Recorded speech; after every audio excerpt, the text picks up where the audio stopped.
The cold wind howled through the empty train station that night. Passengers hurried past, clutching their coats, avoiding eye contact with the frail beggar sitting by the cracked pillar.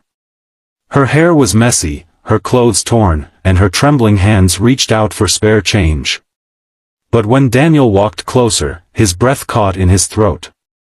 The light from the flickering street lamp fell across her face, and he froze. This wasn't just any beggar. This was Emma, the woman who had once laughed at his proposal and walked out of his life without a second glance. Why is she here like this? Daniel whispered to himself, his heart pounding. Before we dive into this unbelievable twist of fate, make sure you like this video and subscribe to Kindness Stories, because what you're about to hear will remind you that life can turn tables in the most unexpected ways. The station was nearly empty that evening, except for the occasional rumble of trains and the sound of hurried footsteps echoing across the cold tiles. Daniel had been there to pick up a late delivery for work, his mind occupied with numbers, meetings, and deadlines. But everything stopped when he saw her. Emma. The same Emma who, 7 years ago, had looked him in the eye and told him she could never marry a man without a future. Back then, her words had cut deeper than she could have known. Daniel was a struggling young man, working 2 jobs just to support his sick mother. He had nothing to offer except his loyalty, his love, and his dreams. But Emma had chosen a different path, a wealthier man, a faster life. Now, she was sitting on the cold cement floor, her knees drawn up, her hands trembling as she held out a small paper cup. Her eyes were sunken, her lips cracked from the cold. She didn't see him at first. She was looking down, as if afraid to meet anyone's gaze. Daniel stood frozen, his breath visible in the frigid air. For a moment, memories flashed before his eyes, the way she used to smile when she talked about her dreams, the sound of her laughter when they used to sit on park benches eating cheap ice cream. But this wasn't the girl he remembered. He took a step closer, the crunch of gravel under his shoe making her flinch.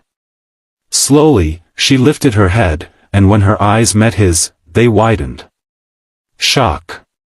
Recognition. And then shame. She quickly looked away, as if hoping the ground would swallow her. Daniel's heart ached. He wanted to ask 1,000 questions. What happened to you? Where's your husband? Why are you here? But his voice wouldn't come. Finally, he spoke, his voice quiet. Emma? She didn't answer. Her lips trembled as she tried to hide her face with her scarf. But Daniel had already seen the truth written in her eyes. This wasn't temporary. She wasn't just having a bad day. She had fallen hard, and no one had caught her.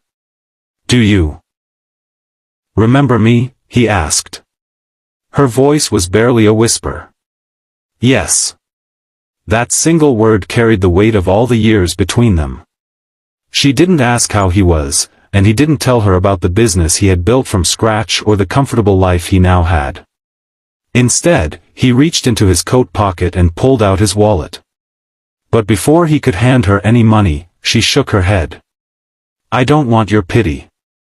It's not pity, Daniel said, his voice steady. It's help. Emma looked away, her eyes glistening.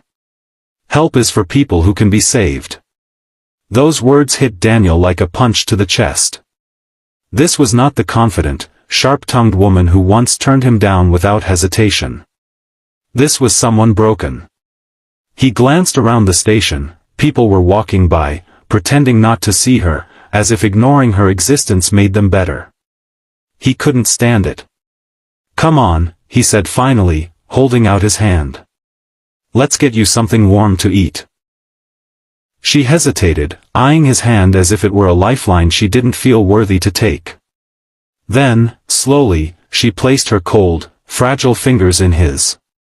The contact sent a wave of emotions through him, anger at whoever had left her like this, sadness for what she'd become, and a deep, unexplainable compassion. He led her to a small cafe across the street from the station.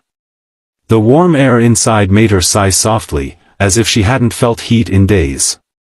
They sat in a corner booth, and Daniel ordered soup, bread, and hot tea.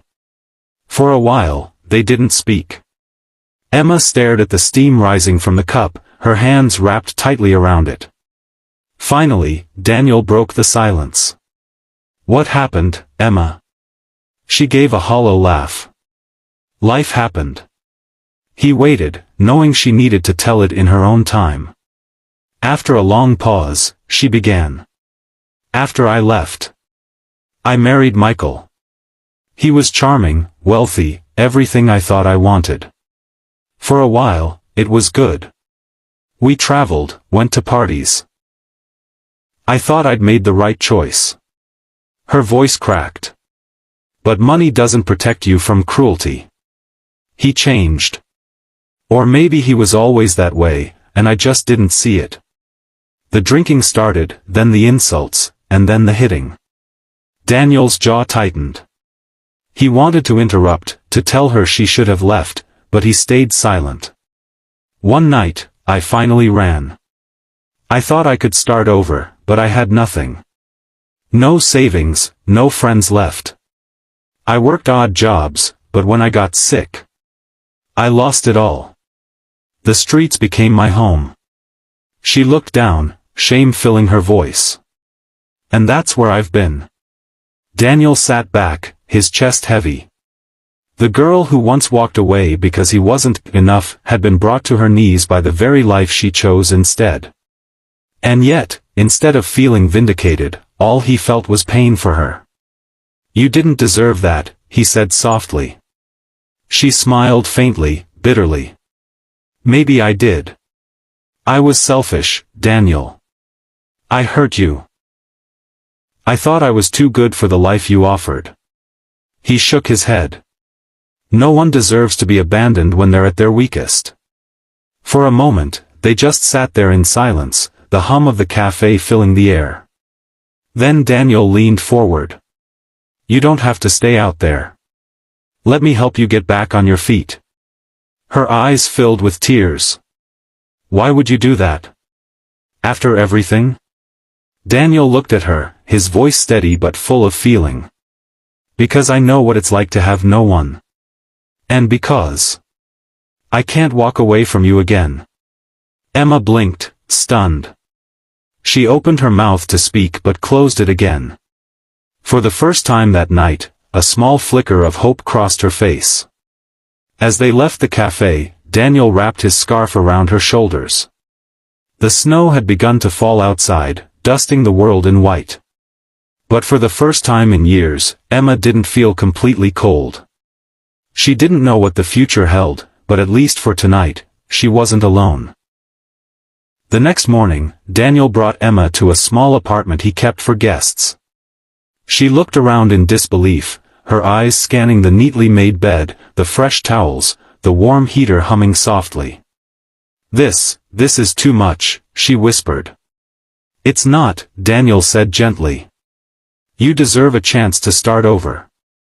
Over the next weeks, he helped her get new clothes, a part-time job at his company, and regular meals. At first, Emma kept her distance, still battling the shame of her past. But slowly, her shoulders straightened, her eyes regained a spark, and she began to smile again. One evening, as they sat watching the trains pass, Emma turned to him.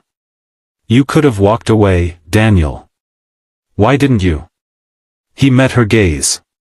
"Because sometimes, the person who once hurt you is the one who needs you most. And I didn't want revenge. I wanted to give you what I wished someone had given me when I was lost, grace." Tears slipped down Emma's cheeks.